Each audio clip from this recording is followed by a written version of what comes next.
अब आगे हम देखते हैं यहाँ पर प्रयोग करने का इसी प्रयोग को कि जो वैसलीन लगा हुआ पेपर को हमको 4 स्थानों पर रखना है। पहला स्थान तो सिगड़ी के पास। सिगड़ी क्या है? एक प्रकार का चूल्हा होता है जो भोजन वगैरह बनता है ना। तो वहां पर जब कोयला या लकड़ी जलता है तो वहां से भी धुआं निकलता है और वो जा कर के उसमें चिपकता है। और चौराहे में रखने से, चौराहे में कई प्रकार के धूलकण गाड़ी आते जाते हैं। कारखाने के पास रखने से कारखाने से निकलने वाले चिमनियों के धुआं, या घर की खिड़की के पास रखने से भी उसमें कई प्रकार के प्रदूषक जो हैं चिपकते हैं। तो प्रदूषक के चिपकने को यदि हम मापते हैं और जानते हैं कि उस स्थान का पर्यावरण प्रदूषण कितना प्रतिशत ज्यादा है, ठीक है ना। तो प्रदूषण की जानकारी प्राप्त करने का एक और तरीका भी है। इसके लिए आप विभिन्न स्थानों जैसे उद्यान मतलब बगीचे, सड़क, वन, स्कूल, औद्योगिक स्थल इत्यादि से पेड़ों की पत्तियां एकत्र कर लीजिए। पेड़ों की पत्तियां मतलब पेड़ जो उस आसपास में लगे रहते हैं ना।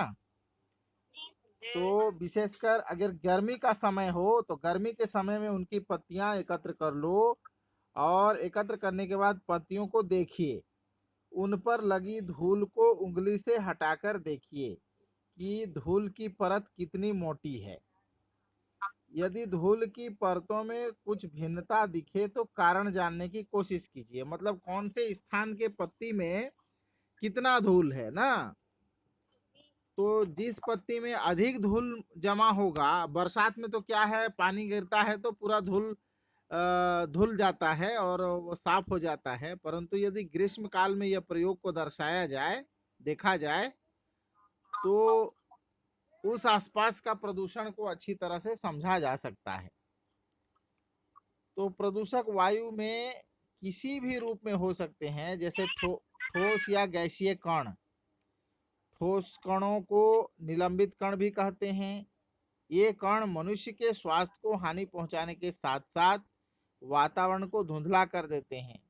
अब प्रदूषण के कुछ मुख्य कारण भी यहाँ पर दर्शाया गया है ना। पहला तो है वाहन। आजकल देखो, पहले जो है हमारा प्रकृति कितना स्वच्छ रहता था, सुन रहे हो ना। हाँ, पहले हमारा प्रकृति पर्यावरण बहुत स्वच्छ रहता था। गाड़ी नहीं थी गांव में। बहुत पहले हम लोग जब छोटे छोटे थे उस समय एकाध मोटरसाइकिल पहुंच गई तो उसको देखने के लिए पूरा गांव इकट्ठा हो जाता था। और उस समय घरों में, सबके घर में साइकिल रहता था ना। अब साइकिल में अधिक से अधिक कितना धूल कण प्रकृति में उड़ेगा। यहाँ तो गाड़ी में क्या है, पेट्रोल जलता है, डीजल जलता है, ईंधन जलने से जो धुआं निकलता है वो है, फिर धूल का मात्रा भी अधिक है। आज तो घर घर में कार और मोपेड गाड़ियां भर गई हैं, ठीक है ना। तो औद्योगिक क्रांति और हमारा जो विकास जिस तरह से बढ़ रहा है उस प्रकार से अच्छाइयों में विकास हो रहा है, तो साथ साथ बुराइयां भी विकसित हो रही हैं, ठीक है ना। और इन ईंधनों के जलने के कारण, अक्सर जलने की अधूरी क्रिया के कारण काफी मात्रा में कार्बन मोनोऑक्साइड, इतना जरूर है उज्ज्वला योजना आने के बाद जो घरों में लकड़ियां जलाते थे जिससे धुआं निकलता था, उस धुआं में कार्बन मोनोऑक्साइड पाया जाता है। वो धुआं की मात्रा में कुछ कमी आई है। तो इस प्रकार से कई योजना ऐसे ये आपका वायु प्रदूषण को कमी करने के एक उपाय के तौर पर इसको माना जा सकता है। उज्ज्वला योजना से जो पूरे देश में सिलेंडर गैस बांटा गया है इसको ना। और ये कार्बन मोनोऑक्साइड जो गैसें होती हैं लकड़ी जलने से जो निकलता है धुआं, वो बहुत ही, देखो, घुटन महसूस होता है। वनस्पति व वस्तुओं पर हानिकारक प्रभाव डालती है। शहरों में वाहनों की संख्या ज्यादा होने के कारण, वाहन कहने का मतलब गाड़ियां ना, ये अन्य कारण जैसे वाहन का इंजन कैसा है, इंजन में इस्तेमाल की गई तकनीक नई है या पुरानी है, आदि के कारण भी प्रदूषण को मतलब प्रदूषण घटाए बढ़े जा सकते हैं। तो आजकल देखो BS4 के बाद अब BS6 मॉडल गाड़ियां आ रही हैं जो कि प्रदूषण को थोड़ा कम, आजकल की गाड़ियों में उतना धुआं थोड़ा कम निकल रहा है ना। लेकिन पहले जो कुछ गाड़ियां थी जो बहुत ज्यादा धुआं और बहुत ज्यादा ध्वनि भी उत्पन्न करते थे, तो प्रदूषण जो है वायु प्रदूषण के साथ साथ और भी कई प्रकार के प्रदूषण हैं, ध्वनि प्रदूषण है, उसके साथ साथ वैचारिक प्रदूषण, विचारों का भी प्रदूषण होता है। अब अगला बिंदु है उद्योग। उद्योग मतलब फैक्ट्री। फैक्ट्री जानते हो ना, फैक्ट्री क्या होता है? फैक्ट्री जैसे जिंदल फैक्ट्री देखे हो रायगढ़ का? हैं? नहीं देखे हो, लेकिन टीवी में तो देखे हो। टीवी में बहुत बड़ा बड़ा बिल्डिंग प्लांट्स दिखते हैं जिसमें कई प्रकार के चिमनियां लगे। अरे ईंट भट्ठा तो देखे हो ना, ईटा भट्ठा? वहां पर एक बड़ा सा चिमनी लगा रहता है और भग भग भग भग धुआं निकलते रहता है, निकलता है ना। वो धुआं कोयले के जलने से निकलता है और वो सीधे वायुमंडल में जाकर के वायुमंडल को वायु को प्रदूषित करता है। स्टील उद्योग, सीमेंट उद्योग, उर्वरक उद्योग आदि औद्योगिक संस्थानों से निकलने वाले प्रदूषित ठोस कणों का हानिकारक प्रभाव मनुष्य के स्वास्थ्य पर तो होता है, साथ ही जीव जंतु, वनस्पति व घरों इमारतों पर भी होता है। बढ़ती हुई जनसंख्या व बढ़ते हुए उद्योग के साथ ही ऊर्जा की आवश्यकता भी बढ़ गई है।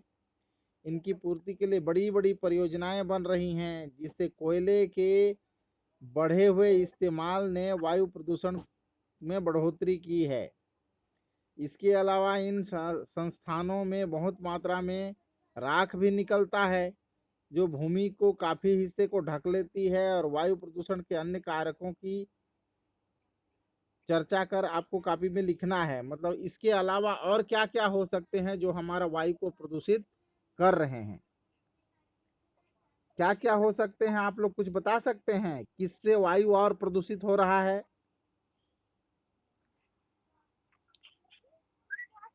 कोई भी बताओ, छवि बताओ या राजेश्वरी बताओ या रोशनी या लक्ष्मी। इन अभी जो मैं बताया उसके अलावा और क्या ऐसा हो सकता है जिससे वायु प्रदूषित होता है? प्लास्टिक को जलाने से। हाँ, बहुत सुंदर। प्लास्टिक एक ऐसा चीज है, प्लास्टिक स्थल, जल और वायु तीनों में प्रदूषण फैलाता है। यदि हम उसको न जलाएं तो प्रकृति में अपघटित होता ही नहीं है। मतलब मिट्टी में जैव निम्नीकृत पदार्थ नहीं है, बहुत समय लगता है इसको मतलब अपघटित होने के लिए।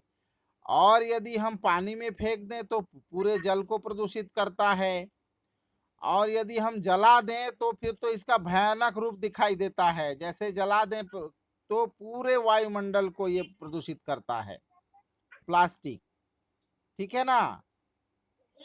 हाँ, उसी प्रकार से और कुछ कोई जानता हो कोई प्रदूषक के नाम?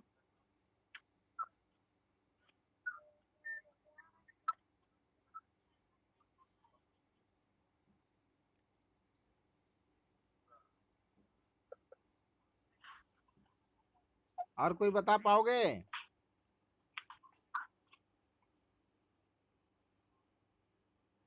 हेलो,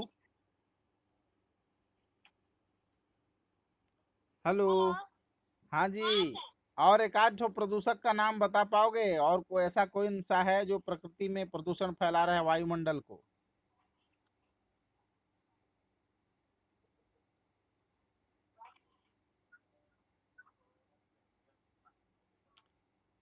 तो चलो इसी प्रकार के मतलब आप समझ गए हो ना कि किस प्रकार से वायुमंडल में प्रदूषण हो रहा है। जी। हाँ, अब वायु प्रदूषण से बचाव के उपाय के संबंध में हम कहेंगे, वायु प्रदूषण को कम करने के लिए हमें प्रदूषण नियंत्रण के तरीके इस्तेमाल करने होंगे। जैसे इधर 10 तरीके दिए गए हैं।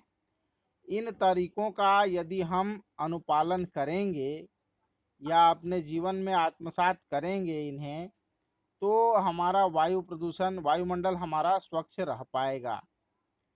और सबसे बड़ी बात तो है अनुशासन, ठीक है ना।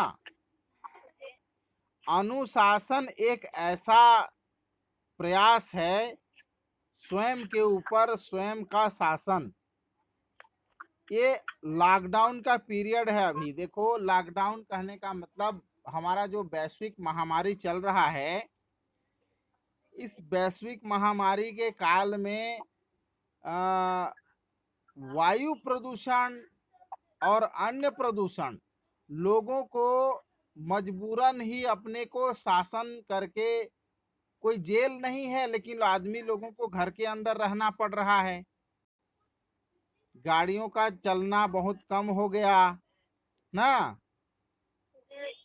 और फैक्ट्री, उद्योग धंधे और कामकाज सारे में मतलब अंकुश लग गया। बहुत ही सीमित कार्य हो रहे हैं, सीमित फैक्ट्रियां चल रही हैं, रेलगाड़ियां बंद हो गई। तो इसके कारण जो है ना, हमारा वायुमंडल को सांस लेने का मौका मिल गया है अभी। अन्यथा हमारा वायुमंडल इतना प्रदूषित हो रहा था, शहरों में तो सांस लेना दूभर था ना। तो सबसे बड़ा उपाय तो मैं ये कहूँगा कि हम समस्त मानव समाज को अनुशासन और स्व अनुशासन का पालन करना चाहिए। यही इसका असली इलाज है। अब इसको देखते हैं, यहाँ पर जो 10 बिंदुएं दी गई हैं। पहला है औद्योगिक संस्थानों में निर्माण की प्रक्रिया में बदलाव लाना, जिससे कम मात्रा में प्रदूषक निकले। मतलब कुछ लोग क्या करते हैं, देखो गांव देहात में भी लोग क्या करते हैं, आजकल ईटा भट्ठा लगाना शुरू कर दिए हैं। तो पत्थर कोयला से जलाते हैं, फिर कुछ लकड़ी से जलाते हैं, कुछ भूसा का प्रयोग करते हैं। तो इस प्रकार से नए नूतन तरीकों को अपनाया जाए, तो जिसमें धुआं या प्रदूषक कम निकले, तो वायु प्रदूषण से निजात पाया जा सकता है। और ऊर्जा उत्पादन, यदि हम कोयला और भरपूर धुआं निकलने वाले पदार्थों को, ईंधनों को प्रयोग करते हैं, तो फिर वायु प्रदूषण लाजिमी है कि वायु प्रदूषण बढ़ेगा ही बढ़ेगा।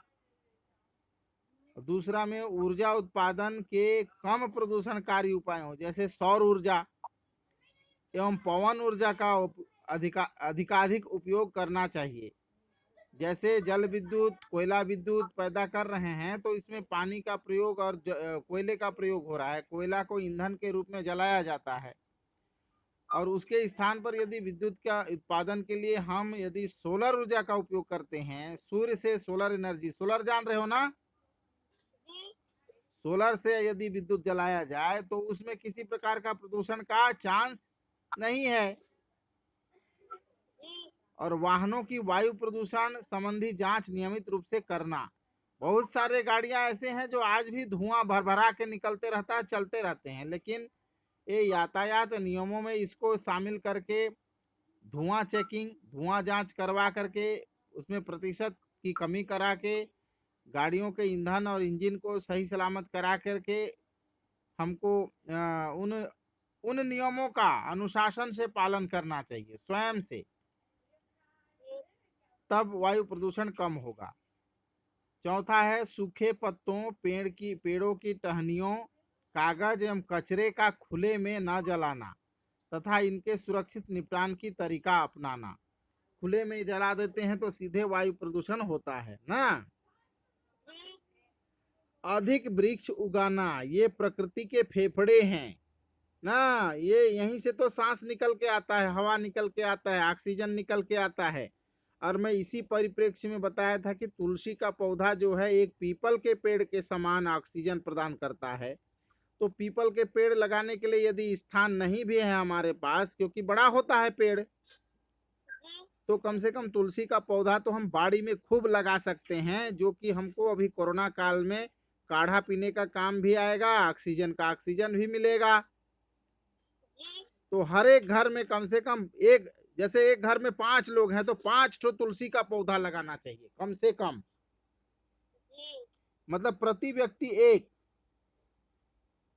बड़ा पेड़ यदि नहीं लगा पाते हैं तब की बात, तो अपने आसपास के वृक्षों की देखरेख भी करना चाहिए ना। ऐसे वृक्षारोपण जो है एक बहुत पुनीत कार्य है।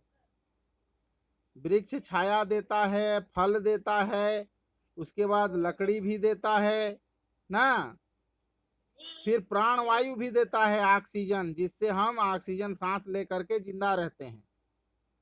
तो प्रकृति के फेफड़े कहलाते हैं कौन? पेड़ पौधे ना। अब फैक्ट्री की चिमनी की ऊंचाई बढ़ाना, जिससे प्रदूषित वायु निचले इलाकों में सीमित ना रहे।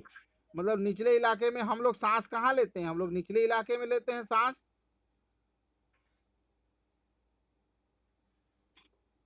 वायु प्रदूषण को कम करने वाली आदतों को अपनाना, यही बोल रहा हूं। अनुशासन का मतलब यही है।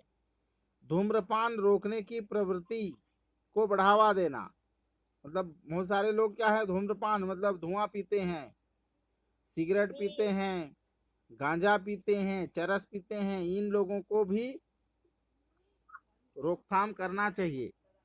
ये भी एक प्रकार से प्रदूषण, वायु प्रदूषण है। इत्र, इत्र मतलब जानते हो, सेंट, दुर्गंधनाशक स्प्रे, प्रसाधन सामग्री, इसी प्रकार अन्य स्प्रे आदि का उपयोग कम से कम करना चाहिए। सेंट वगैरह भी एक प्रकार से प्रदूषण ही है। पेट्रोल डीजल का आवश्यकता अनुसार उपयोग करना चाहिए, दुरुपयोग नहीं करना चाहिए। अब कोई टट्टी जा रहा है तो भी क्या कर रहा है, मोटरसाइकिल चला के निकल रहा है ना, बिना काम का भी मोटरसाइकिल भर से दौड़ा के फैशन बन गया। तो इन सारे चीजों से हमको स्व अनुशासन का पालन करके प्रकृति में वायु प्रदूषण को बचाना होगा। कहा गया है सुबह शाम की हवा और लाख रुपए की दवा ना।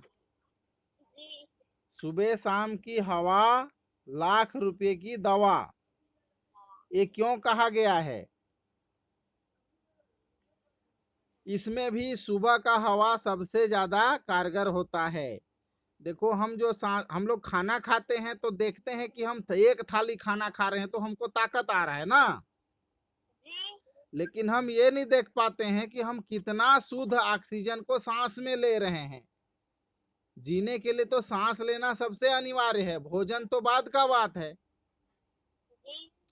तो हमको भोजन जिस प्रकार से हम थाली में खाते हैं, देखते हैं एक थाली खा रहे हैं, उसी प्रकार से हमको ऑक्सीजन भी, शुद्ध ऑक्सीजन एक बोरा लेना पड़ेगा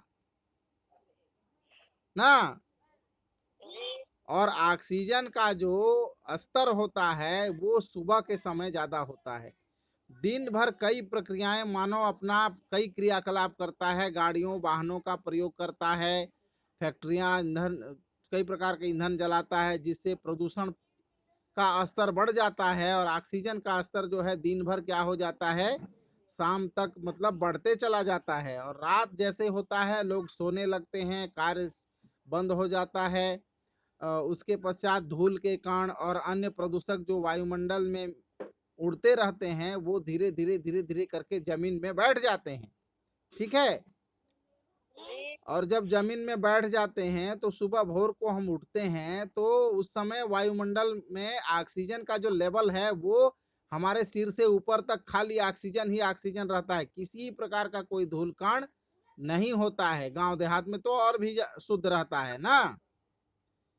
इसी को कहा गया है सुबह शाम की हवा, लाख रुपए की दवा ना।